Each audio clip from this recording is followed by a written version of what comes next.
te taki taku oku so talo mulopa ta thuye taka takwa talo ta endo si asadapa o mulumba kuposa oko ota si takoto o pwete ta basala tha ata eto meta enopi nida twako pakila do puwa ta ekile to ma wa ko ta to the dawn of ta meta love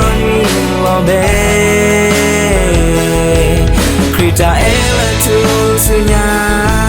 Tata muzi so shiwa Za ela Hesu wala bukho To so kwa wake basa Mita eno nolia Moka me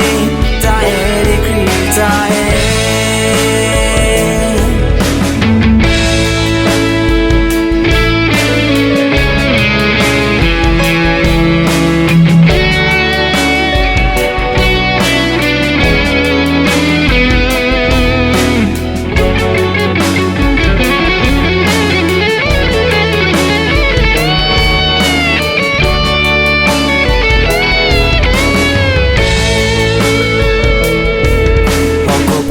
Sita koto o pwete ta masala tha ata eto meta enopi dita twako pakila no puwa tha ta ekile to ba wa hokomo ta to the dawn of Ratae Metae Loloni Lobe Rita Ela to Sunya Tata Mofi So Shiwa Ta Ela Yesu Wala Boko